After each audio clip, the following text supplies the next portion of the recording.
Hey, folks, Roland Martin here, broadcasting live from Las Vegas. I apologize for all the technical difficulties. We're operating on Plan C, but look, we are up and running. It is Thursday, April 18, 2019, and a jam-packed show. The Mueller report has been released with very few redactions. This is what we do know. Donald Trump is an absolute liar. Sarah Huckabee Sanders, an absolute liar. And also, Donald Trump has not been exonerated by Robert Mueller. We're going to break all of this stuff down for you, give you our perspective, again, on an unbelievably crazy day as Washington, D.C., all the talk about the Mueller report dealing with the issue of collusion, showing Russia interference. You name it, we're going to break it all down for you. So all of that, folks, coming up right here on Roland Martin Unfiltered. Also, we got some new polling data showing African Americans are very often deemed suspicious characters and not smart, also being harassed by cops. We'll break that down for you as well. Plus, Beyonce, her new documentary, Homecoming. She performed at Coachella last year. Netflix is turning this thing into a documentary, and she talks about, again, the impact of HBCUs on her life and why she wanted Coachella to experience what it means to be black. And so we'll talk about that with our panel. Also, speaking of HBCUs, how university students are not happy with white gentrifiers walking across their campuses with their dogs, pooping all over the place. Hey, it's a college campus. So you hear from some of those students. And also, Laura Ingraham, more nonsense from her. She got into a fight with Christy Teigen, the model, wife of John Legend. Christy fired back. I just love me some Christy. Folks, we're going to show all that for you. We got a great panel for you. It's time to bring the funk on Roland Martin Unfiltered. Let's go. He's got it. Whatever the biz, he's on it. Whatever it is, he's got the scoop, the fact, the fine. And when it breaks, he's right on time and it's rolling. Best believe he's knowing. Putting it down from sports to news to politics. With entertainment just for kicks, he's rolling. It's on go, roll, y'all. It's Roland Martin, yeah. Rolling with Roland now. He's funky, he's fresh, he's real, the best, you know he's Roland Martin now.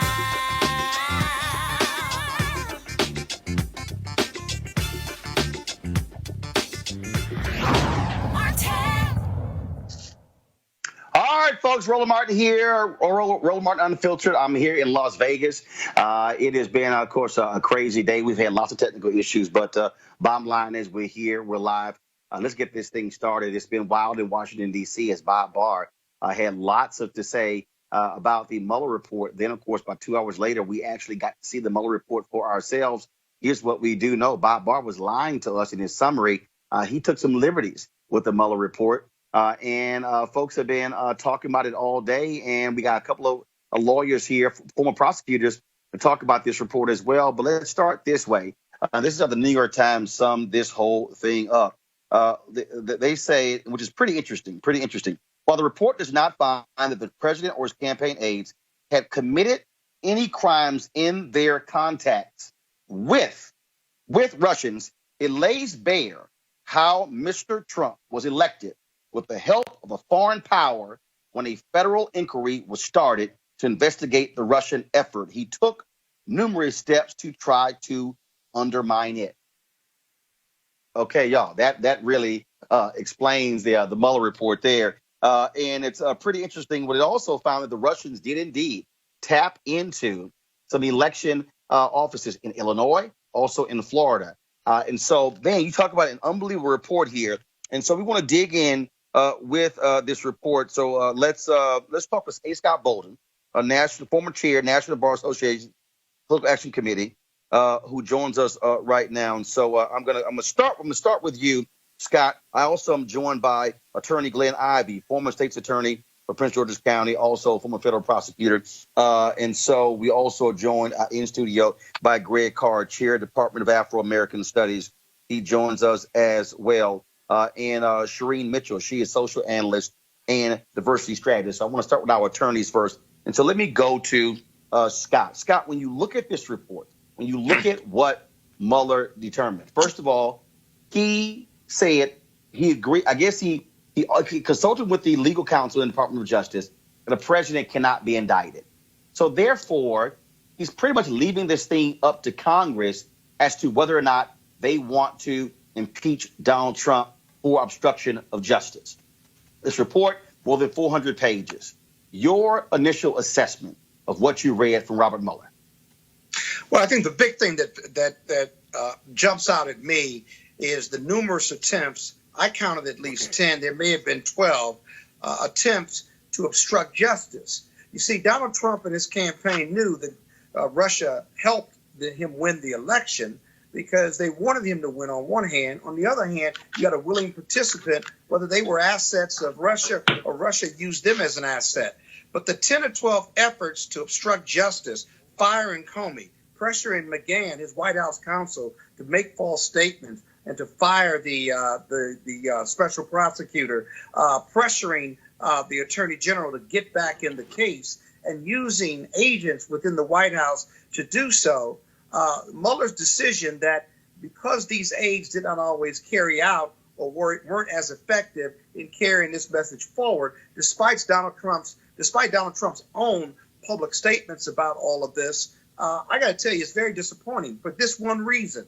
Obstruction of justice is one of the few federal crimes, if not only crime, that you don't have to complete to be guilty of it. The statute says attempt or obstruct justice. Under that scenario, those 10 or 12 efforts that documented by Mueller as Trump's efforts to obstruct justice more than qualify for an attempt to obstruct justice. And as a result, he could have easily been charged with these crimes, or Mueller could have easily said he should be charged with these crimes. That just didn't happen. And Barr, he just avoided all of that. He just ignored all of that and lied to us this morning.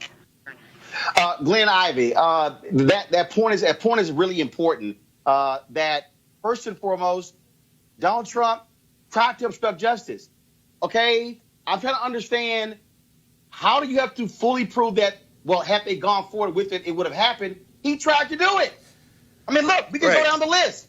He asked Comey to end the investigation. Misleading statements about Russian meeting. The firing of FBI Director James Comey. Attempts to fire Special Counselor Robert Mueller. Using Corey Lewandowski to oust Jeff Sessions. Talking to witnesses about testimony. Trying to get Jeff Sessions to unrecuse himself. Also, trying to tell Don McGahn to lie, and Don McGahn wouldn't do it, and he kept wanting him to lie. I mean, that's what Donald Trump was trying to do. And then he tried to fire McGahn because he wouldn't lie. Don't forget that. Glenn Ivey, go ahead. Hold on, Scott. Glenn, go ahead. Yeah, it's a long list of misconduct for sure, and I think there's a lot for Congress to work with, and they're gonna do that. I think the House Judiciary Committee, in particular, is going to jump after it.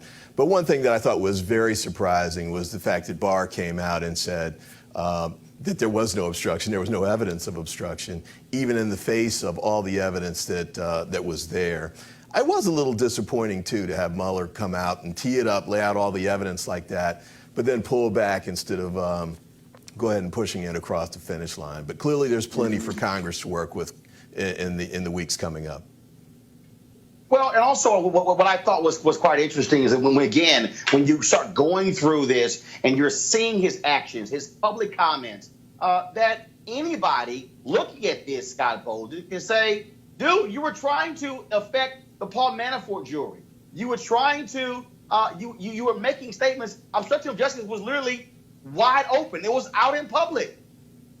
Right. And so, this is for the political attacks. So, you have these pundits who try to seek through or sort through all of this. But what Mueller's report does is put it all to bed, put it all to rest. It's confirmation of the several leaks that we heard throughout the last year or two. It's confirmation that they believed and they followed Donald Trump when he said he fired Comey over the Russian investigation, when he told the Russian operatives in the White House that he fired Comey and that he was nuts or words to that effect. And so the value of the Mueller report is this isn't some fantasy where we're trying to figure out what's truth and what's fake and otherwise. Mueller confirms all of these bad acts in great detail with great reference points and citations. And so there's not much to debate here. The only debate is whether the president ought to be charged or not, whether Barr lied or not, and he certainly did. And then really the Justice Department and the criminal justice system,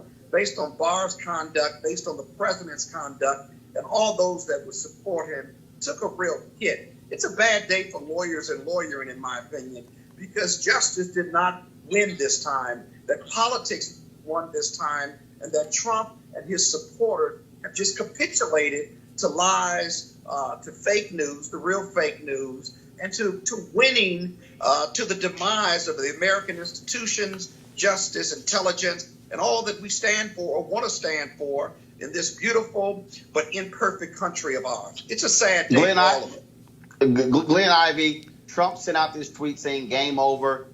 He was out there, talking about how no collusion, anything along those lines. But this is a damning report for Donald Trump. This is not a clear victory for him or his aides at all. Yeah, I think that's definitely right. At the same time, though, I mean, that politically, Barr running interference to the extent that he did, I think was helpful, delaying the release of the report so that the reporters hadn't had a chance to read it while Barr was doing his press conference. And then Barr still ended up walking away from tough questions that he got at the hearing, at the press conference. So we got off to a slow start, but I really do think it's going to be incumbent on Congress, the House in particular, to follow up on this and push it forward and make sure the public gets a chance to understand and digest all of what's in the report that lays these facts out. I think we have to pursue it. A couple of our other panelists, again, Shireen Mitchell, social analyst and diversity strategist, and also Alexis Green, spoken word artist. I want to go to Greg Carr first, then I'm going to go to Shireen, then Alexis. Greg Carr, you have, first of all, you went to law school. You saw some tap dancing there by Bob Barr doing his best. Even Fox News, Chris Wallace said he sounded more like a defense attorney as opposed to the chief law enforcement officer in the country. And what's also amazing is that Bob Barr gave Donald Trump's personal lawyers access to this report before Congress and before the public. Absolutely. I think it's remarkably consistent. Today was a very good day, I think, for possibly America. Besides the description, and we are faced with the fact that the law is not.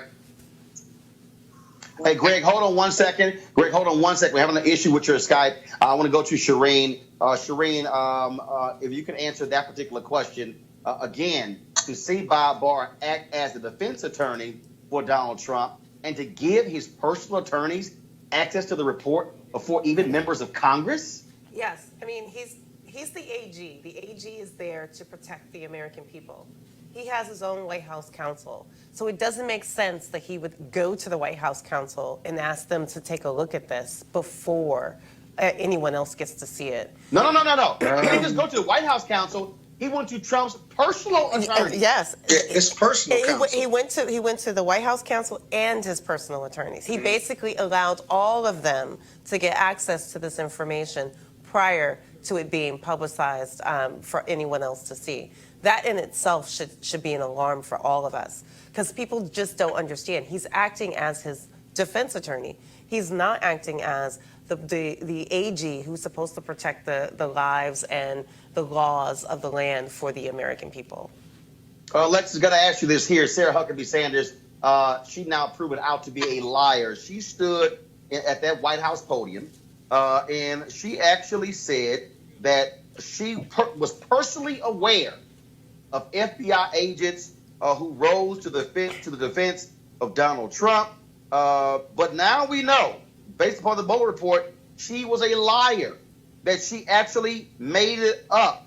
She said, quote, "The rank and file of the FBI had lost confidence in their directors. We've heard from countless members of the FBI." That was a lie. From the report, Sanders acknowledged to investigators that her comments were not founded on anything. As far as I'm concerned, Alexis, Sarah Huckabee Sanders should never be able to stand behind that podium as press secretary speaking to the public, because we now have it. She will lie to the American public's face. Yes. I mean, I honestly think that's terrible to lie to the public, to lie, especially with a position like hers. I feel like at some point we have to look at these positions and think, where does the integrity come in terms of her position, in terms of Trump's position, everyone involved, really. I think there's a lack of integrity with everyone, and people are lying to protect their agenda, whether that agenda is to not look like a liar now, or that agenda is to protect Trump. Do you have me now? All right, I think we have Greg Carr back. Greg, I want to ask you this here. The report explicitly states that the investigation did not clear Donald Trump. Quote, if we had confidence after a thorough investigation of the facts that the president clearly did not commit obstruction of justice, we would so state. Greg? Yes. Are we there? Yeah, you're here. Go ahead. Okay. Dr. I think this is really All right. So again, I'm still having some issues with Greg Carr and Scott. We're going to try to get that thing fixed. Let me bounce this off of Glenn and Scott. Scott, you first.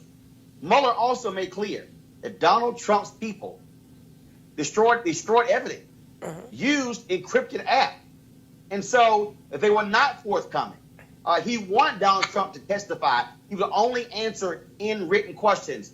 Donald Trump also criticized Hillary Clinton for saying, I don't know, when she got interviewed by the FBI.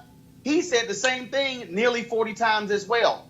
But for the fact that evidence was actually destroyed, and Mueller basically says in the report, they could not get to the truth because information had been destroyed or encrypted apps used to hide information.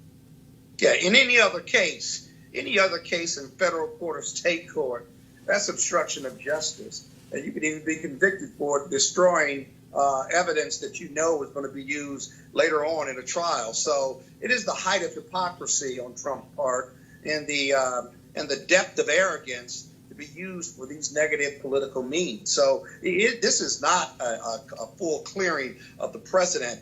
What's important now is what happens next. Glenn Ivey says the Congress has got to pick this up. But remember, the U.S. Attorney for the Southern District of New York and the State Attorney General can both pick these cases up or this investigation up. They're investigating other things in regard to Trump's businesses, and these conclusions by Mueller, whether for whatever reason he didn't go further, there's still hope with those three institutions: the New York State Attorney General, the Southern District of New York, as well as the House Justice Committee. The Senate Justice Committee has said already from the senator from South Carolina, or rather North Carolina, that he has no interest in pursuing any of this as a supporter of Trump. Glenn Ivey, your final comment. Yeah, I think the challenge with the Southern District of New York is that their boss is Mr. Barr, who already said there's no obstruction. So I think it's really going to be up to Congress to push this forward, and the House in particular, because that's the committee the Democrats control. The Judiciary Committee in particular, I know, is going to go after this very aggressively. That's where the truth's going to have to be laid bare. And also, at the end of the day, 2020 is going to be the key. I don't think he's going to be impeached, but he needs to be beaten at the polls, and it's going to be critical for the Democrats to lay the groundwork for that. We've got Greg Carr on the phone. So, Greg Carr, just your thoughts overall on this entire report now that we have, for the most part, the full Mueller report. I think it's a great day, man. I think it's a great day because it has stripped the illusion that somehow the law or America's supposedly so great institutions can save it from the fact that human beings create institutions. The facade has been dropped. Volume 2, page 4, May 17, 2017, when the acting Attorney General for the Russia investigation appointed the special counselor, Donald Trump, made his confession. Oh my God, this is terrible. This is the end of my presidency. I'm beat. In other words, he knows what he did. Now, is it illegal to receive emails from WikiLeaks if WikiLeaks did not, in fact, hack into the computers and the Russians did and gave it to them? No, it's not illegal.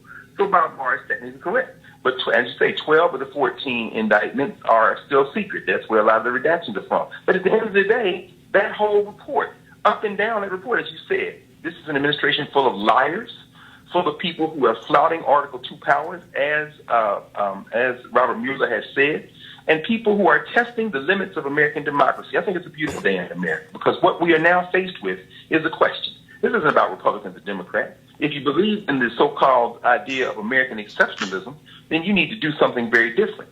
The Republican Party, not the Democratic Party, is the one that is on trial today. And I think they will probably be found wanting. And then the real question emerges, which is, what exactly do we have in this country if the President of the United States can flunk the law with impunity?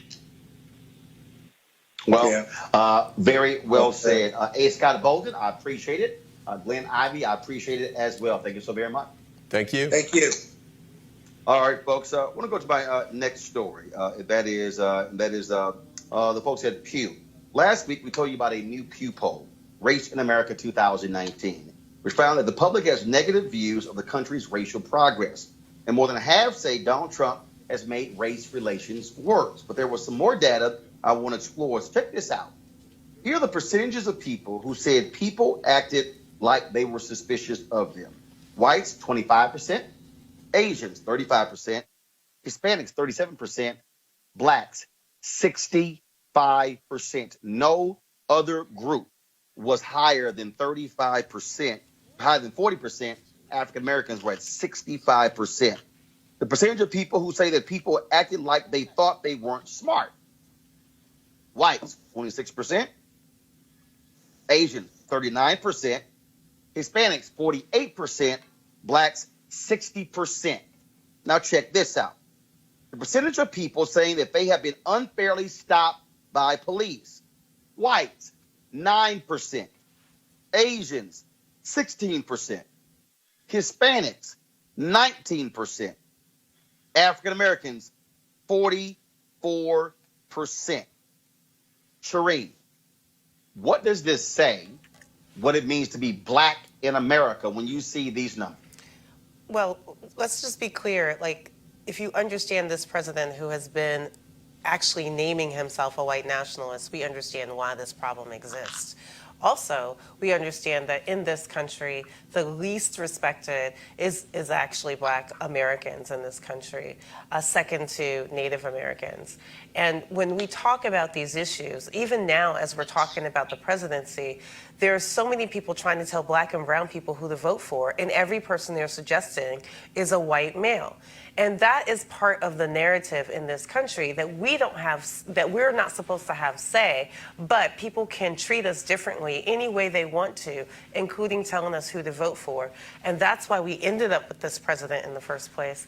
And we now have what has been an increase in hate crimes because of this exact same thing. This study is just telling us water is wet.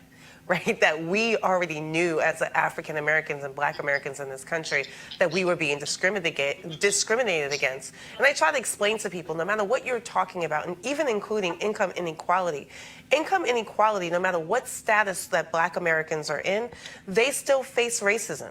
So the concept that somehow we're going to even this out with income inequality is a fundamental flaw in all of this conversation. But the key to this is we now know we have that information. What are we going to do about it? Are we going to change the systems that we currently have in place, or are we not? Because the criminal justice system, as we just saw with what you just told us, what we just shared about the Mueller report, gives the benefit of the doubt to every white male, even when they're doing criminal acts, except for Black people and Black men in particular. Alexis, again, when you look at this data, I mean, it speaks volumes to one particular group that is under attack more than any other. When you see those huge gaps between African Americans and everybody else, this is what people have to understand what 400 years of racial strife in America has all about. That even if you are Asian or Latino, you still not Black. Absolutely. And I think, again, everybody has their different struggles, so I'm not one to downplay the struggles of people of different races, such as Asian or Hispanic. But this information that you presented is not surprising at all. I mean, like you said, there's a history there. And the history not only speaks to how Black people were treated, but also speaks to how Black people are represented. So when we talk about people thinking Black people aren't smart or thinking that they're guilty of a crime, we have to look at the history of what the narrative has been via movies, via minstrelsies, if we're talking history, via just the way that Black people are portrayed. We're portrayed to be unintelligent. You know, how many times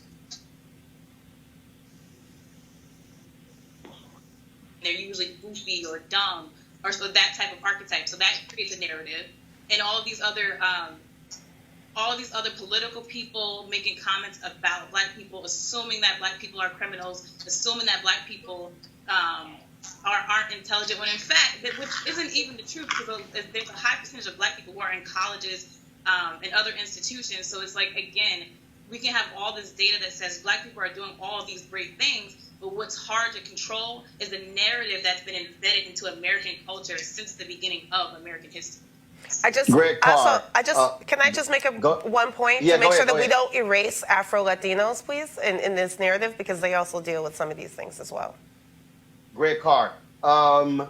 Again, I think when you look at these numbers, what it says is that Black people, we are in a different category than anybody else. Our history is different. How we have been treated is different. Well, absolutely. Absolutely. And, you know, it's interesting. Segregation, of course, we know persists. Residential segregation, segregation in the schools, segregation, even, as you say, even though being Black crosses across, the Black experience crosses in many ways across economic categories. This survey, as you said earlier, as just heard earlier, says, you know, water is wet. We know that. And we also know that increased contact with people of other races is in many ways the first, second, and third step toward beginning to break down some of these clear errors in thinking from white people in particular. But we know that this country, in its economic system, its public policy, its cultural norms, has maintained and in many ways extended segregation. So when we ask what is the solution to this, and if the solution involves being in closer proximity to each other and dealing with each other more intimately, and I don't mean, you know, in terms of just interpersonal relationships, but in terms of institutional relationships, there's not really a path forward. The other thing I would say, the one path that we do see is going to be inevitable as the demographics change, and as we know, the children in this country are already over 50% non-white. Ultimately, white people may keep these attitudes that they want, but they keep them at their own economic and political peril because their power is shrinking, not growing. Scott Bolt, I want to ask you this here. Another thing, another poll looked at how people view the extent of discrimination against certain ethnic groups by other ethnic groups. And this is a chart from the Washington Post, based again on Pew data, shows that white Republicans think they think Blacks face the most discrimination, Hispanic just a little less. But white Republicans think that whites are discriminated against more than Hispanics and almost as much as African Americans. Worse, when you break it down to a lot of discrimination versus some discrimination, white Republicans think whites face a lot of discrimination more than Blacks or Hispanics. This shows how crazy white Republicans are. Well, it shows also the power of white privilege. The power of white privilege. But more importantly, it shows this, that white people have gotten so comfortable with telling Black people and the world what's racism and what isn't, how they've been discriminated against by reverse racism and reverse discrimination, and that they deeply believe it because it frees them from their guilt of how they have treated people of color for 400 years. That poll is the result of what they've done to free themselves from that guilt and to be able to bastardize racial violence, racial profiling, and racial injustice over the years. So I'm not surprised at that at all. White people really do believe that the browning of America is not only upon them, but they are going to suffer even more because of the browning of America, because they know what they did when they were in the majority. They fear most what people of color are going to do to them when people of color are in the majority, and it's just not true. We are built differently, we think differently, and we want to be fully integrated into what the best of America represents. But that poll shows you what white people really think. Alexis, 2009, I said we were living in the age of white minority resistance. That white people are walking around scared to death because America is changing. I'm working on a book right now called White Fear, and that's what we're dealing with. But white Republicans actually think that white folks face more discrimination than black people. They are out of their damn mind. I'm just like, face more discrimination where? I don't understand where that idea comes from. I think it comes from just wanting to have a little bit of a victimhood. It's like, well, what about me? I have issues too, and it's just like, let's not ignore the reality of the situation. Like, this idea that white people face more,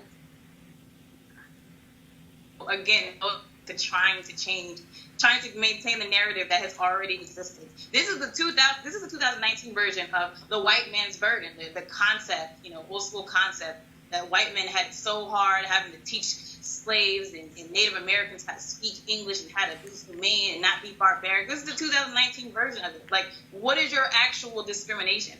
That people are saying that black people are speaking out and saying that white supremacy exists? Is that what your burden is? That black people are trying to rise up and go against systematic oppression? Is that what your burden is? So for me, for a white person, if a white person were to say, or a Republican, whoever, that white people face more discrimination than black people, give me some examples. How is that so? When we clearly see incidents where black people are outside having a barbecue and they get the police called.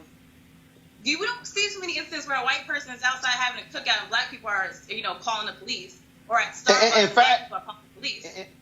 In fact, that leads right to our next story, and that is how university students are not happy at all with these white gentrifiers who have been moving into historically black neighborhoods in Washington, D.C. You got white folks walking their dogs on the yard at Howard University, having picnics, and just strolling around campus as if it's a damn park.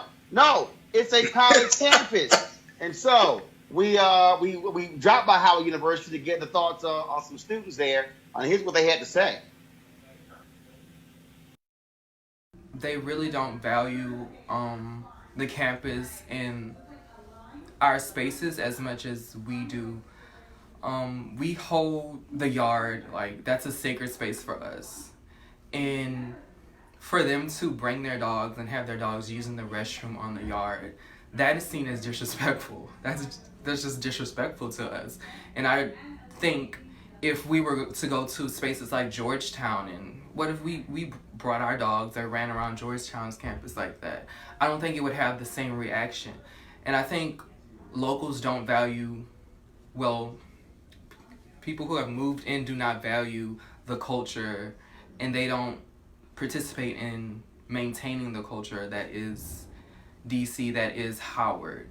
It's like a slap in the face. It's like they come in and we can do what we want, in a sense.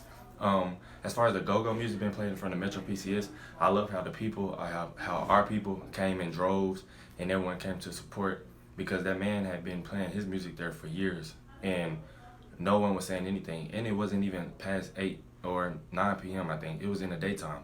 So it's like they feel threatened or entitled when they moved in, and this is really our community in a sense.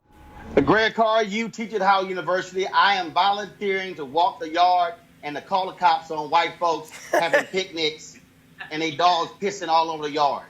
Dear brother, I must say that if you call the police on these white people and their dogs, we may then have to go to war because the police might try to arrest you.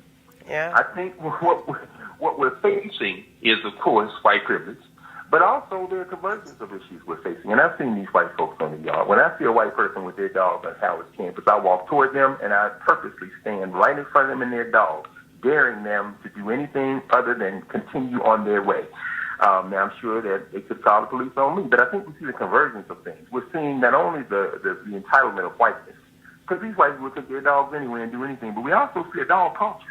We live in a society where they have gentrified this neighborhood, and you've got what used to be other mixed-use purposes buildings, now high-rent condos, and on the roofs you have dog parks. Yes, parks for their dogs when people don't have places to sleep tonight. in the city. So you got that convergence. But the only other thing I would say about this issue of dogs walking around on Howard University's campus, and increasingly with gentrification, I would not be surprised to see them walking on the campus of Tennessee State or Texas Southern or Jackson State or other places. We see our response to this must be to make them so uncomfortable in the space that they begin to avoid. And we can do that quite easily. And I, for one, will be glad to walk with you shoulder by shoulder, brother, and we can stand in front of the Alpha Monument and make sure no dogs violate that space. Even Omegas. Scott Baldwin, with the Howard Law School there. And this thing really goes beyond Howard University in terms of folks just having picnics and their dogs urinating and pooping on the yard. Yeah. What we're seeing all across the country, Scott, we are seeing historically black spaces that have been turned upside down. Luther Campbell talked about in his book on Miami what happened there. We're seeing in Oakland. There was a black church in Oakland that was sued because the white neighbor said, oh, their choir rehearsal was too loud. They were cited many times by the police department saying the choir rehearsal was too loud. The banging of the drums in Harlem, white folks have been complaining, saying, oh, too much noise as well. And we can go down the line, all of these places that have been historical places of black culture is being turned upside down with white folks moving in. Also burned. Remember, we still have churches burned in Louisiana. Oh, yeah, certainly. It's interesting that the churches seem to be a magnet point for this. What I mean by that is, you remember 5-10 years ago, Roland, in Washington, D.C., where I live, that the churches in and around downtown were having challenges with new white residents who were challenging them on Sunday regarding parking, if you will. Now, historically in D.C. Scott, that's not 5-10 years ago. Now, Scott, we had our State of the Union event at Shiloh Baptist Church last year. They told us that they are catching hell because the white neighbors do not like the cars parked there on Bible study as well as on Sunday morning. It's ongoing then. But when you talk about class of cultures, black churches on Sunday, there's not enough parking on the street by the city in Washington. And so historically, black parishioners will park behind each other. They will block each other in because nobody's leaving the pulpit and nobody's leaving the church until church is over. And that's just something that's been going on in our historical black communities in Washington. And white people moved in and their cars got blocked. And then they started to complain. They called the police. They started talking to their congressman about changing the parking rules and all these other things, which would be disruptive to historical black culture, whether it's right or wrong. And so instead of white privilege moving in and trying to dictate new norms in our black communities, I don't have a problem with people that don't look like me coming into our neighborhoods, but come into our neighborhoods and try to integrate into these neighborhoods and try to build a positive relationship versus dictating what white privilege is going to do and tell you simply because you're not used to that norm in your community. That's the real problem with gentrification. But Shireen, the reality is whiteness has always been about telling everybody else what to do. Way or the highway. Right. Exactly. I agree. I just said they shouldn't be doing that. But that's a real problem. The key to this is that if you even look at some of the stuff that's happening, what just happened in New York, they changed the school system so that all children are treated equally in the school system, and white people were still upset about that. Why? Because they were instituting like their own segregation in an urban environment. So we're talking about the North versus the South, and the way the white people treat black and brown people in this country,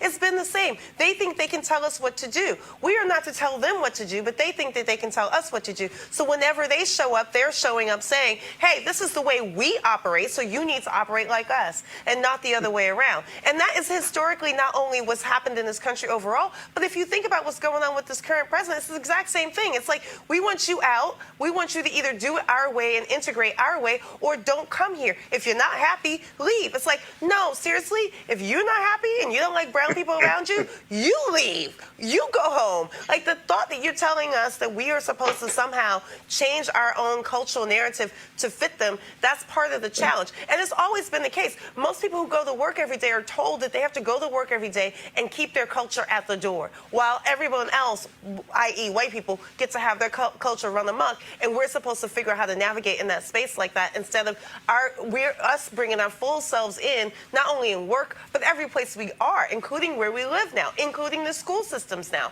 That's the fundamental problem of where we are at this moment. And yes, last comment. I'm gonna go to Greg Carr. I'm gonna go to Alexis. Last comment on this, Greg Carr. We're also seeing this. I was on Twitter where they said Ralph Abernathy Way in Atlanta. The white folks are calling some other names. They don't want to acknowledge that. In my hometown of Houston, 3rd Ward, very well known, home of Jack Gates High School, Texas Southern University. White folks moving in, calling it Midtown. That ain't Midtown. Yeah. 3rd Ward is right next to downtown. It's called 3rd Ward.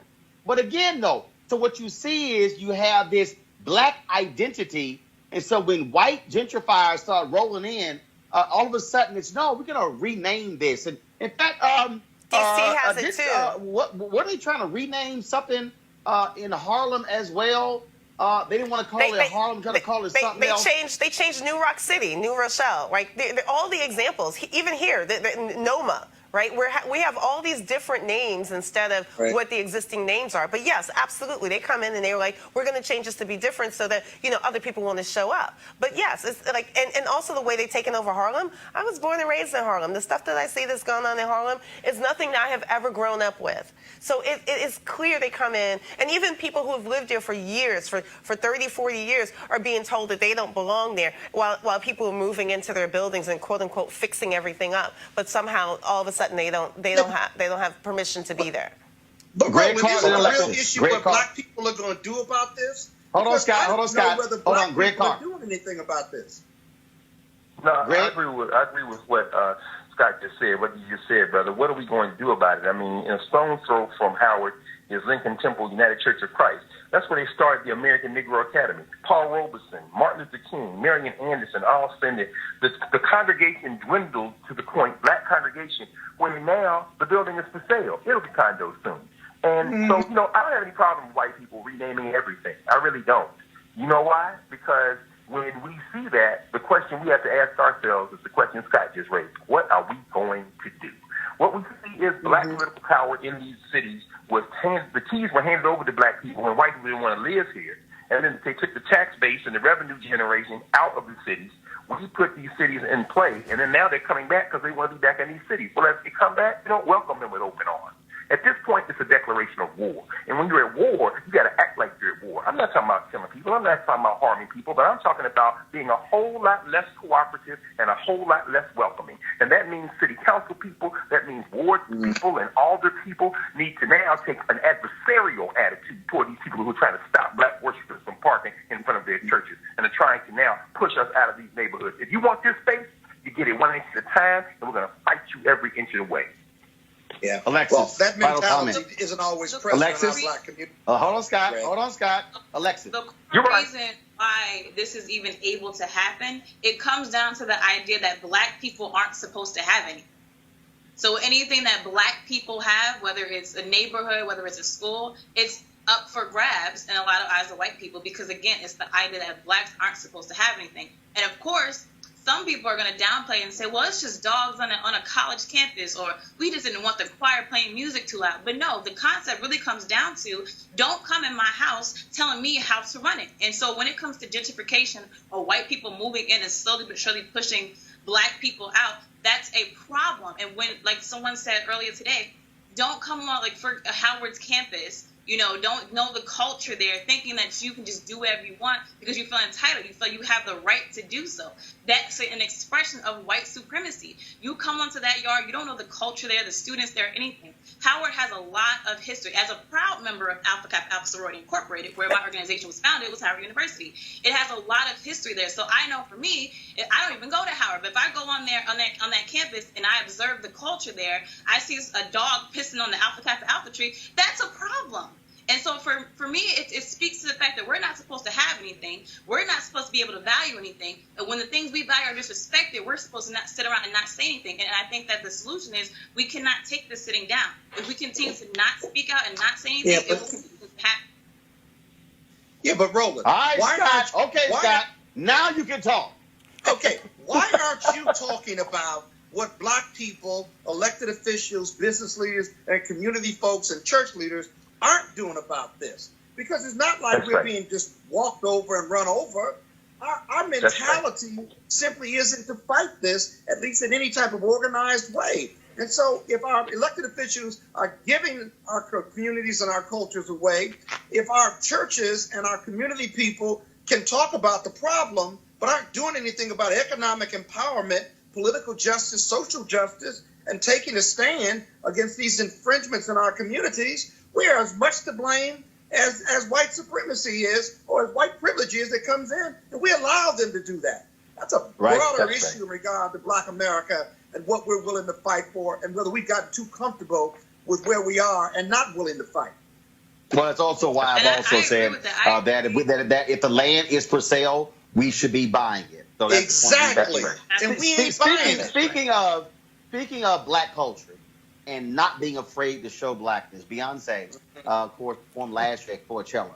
An amazing show, 2 performances, and she really brought the HBCU, the band, the culture experience to the forefront in those 2 concerts. Well, it has now been made into a Netflix documentary. It's called Homecoming, and she talked about in that documentary. I actually downloaded it and watched it on the plane flying here to Las Vegas. She talked about, of course, the years where she would have been in college. She was on the road, but going to Texas Southern University, visiting HBCUs, going to Battle of the Bands, and how she wanted to bring the essence of black life, dance, and music to that white festival, Coachella. All right, you can check out Homecoming on Netflix. And Scott Bolden, just for you, the person who led all of those dancers and all of those steppers and Alpha Man. Just no. You know. It was a Noop. I saw the Noops on there. No, it was Captain. No, I saw it. I saw some canes and everything. I was stepmaster for Morehouse, Fall 81 and Fall 84. Scott, I just want to share that with your audience. Scott, we all know a Kappa will never, ever lead anything. Just so you know, and Greg Carr, my alpha brother, I interviewed that young brother on the Tom Joyner Morning Show. I'm going to pull his name up in a second. So it was an alpha who was showing them how to do the step. He had a cane. He was lying to you on national radio, man. You got to check who your sources are who you put on the radio. Stop talking. Greg, show some love to Rashid, Joseph, Jamal. Because we all know that Queen Bee and her remarkable, she's really reinventing what it means to be a culture warrior in the 21st century, and she needs to be getting full credit for that. The students can't stop talking about this. But, there's a reason why that sister wore gold out in the desert. Because we know that gold is a regal color. And so when you see Beyonce resplendent, and there's a reason she had that ancient Egyptian headdress in the advertisement. So, the Alphas had the good sense to put the Sphinx in the middle of our shield for a reason, brother. Because we understand that being the first of all, we like Beyonce have a responsibility to make sure that wherever we go, we spread that black culture. So we welcome all the other groups, but let's be clear. In all seriousness, though, Shireen and Alexis, even though her dad is an Omega, we know Jesus was an Alpha. So just y'all final thoughts on Beyonce's Homecoming. Alexis, go ahead. Beychella, boy. She did look good in that black and gold. I got to concede that. Yes, you had to concede it. Shireen? Yeah, she did look good. No, look. I went to Howard, so I'm a HBCU. I would never change anything, but I will tell you one thing for sure. When I saw Beychella, I was like, home, right? Like, this is my culture on fleek, on the national stage, in front of white people who could never even understand half of what was going on in those, in those sequences. Wherever they were, I was like, bae, like, I know you didn't go, but good on you on showing our culture in a way that was respectful, but also gave all the nuance of it. And I was just happy to see that. And I will like not only the whole Netflix thing, you got people trying to repeat what she did. Like, you cannot repeat what a black woman does, showing her culture in its entirety. So stop. There's no other cellas. There's only Beychella. And of course, the final comment here, she is from Houston. I'm just saying. I'm just saying. Don't hate, Scott. Here we go. That's why I'm representing my Rockets. Beyonce, we from H-Town. She visited Texas Southern University, the trade, 3rd Ward. I'm just saying. All right, let me give a shout out to Alexis, Shireen, Scott, Greg, everybody. Thanks for being on the show today. Sorry for all the technical difficulties, but glad we got it all in. Folks, again, if you want to support Roland Martin Unfiltered, please go to RolandMartinUnfiltered.com. Join our Bring the Funk fan club. Don't forget, every Friday, of course, we run the video of all of our follows. And also, if you are a member of the fan club, you should have gotten an email today with your promo code. And so we're going to start beginning on Monday. I'm going to announce some products we have for sale that you're going to be able to get a 20% discount. Yeah, I decided to go with 20%. A 20% discount if you're a member of the Bring the Funk fan club. And so if you're not a member, go to RolandMartinUnfiltered.com and become a member of the fan club. And we certainly appreciate you joining. You can pay via Cash App, PayPal, Square as well. All right, folks, I'm here in Las Vegas. We have a National Association of Black Journalists board meeting. I'm Vice President Digital, so that's why I'm here. I'll be doing the show from here tomorrow as well. And so we'll stay on top of the news, and I shall see you guys tomorrow, and I'll still be repping H-Town. We beat the hell out of Utah last night, going up 2-0. I'm just saying, don't hate, congratulate. And Scott, I might let you celebrate. Holla!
You want to support Roland Martin Unfiltered? Be sure to join our Bring the Funk fan club. Every dollar that you give to us supports our daily digital show. There's only one daily digital show out here that keeps it black and keep it real as Roland Martin Unfiltered. Support the Roland Martin Unfiltered daily digital show by going to RolandMartinUnfiltered.com. Our goal is to get 20,000 of our fans contributing $50 each for the whole year. You can make this possible. RolandMartinUnfiltered.com.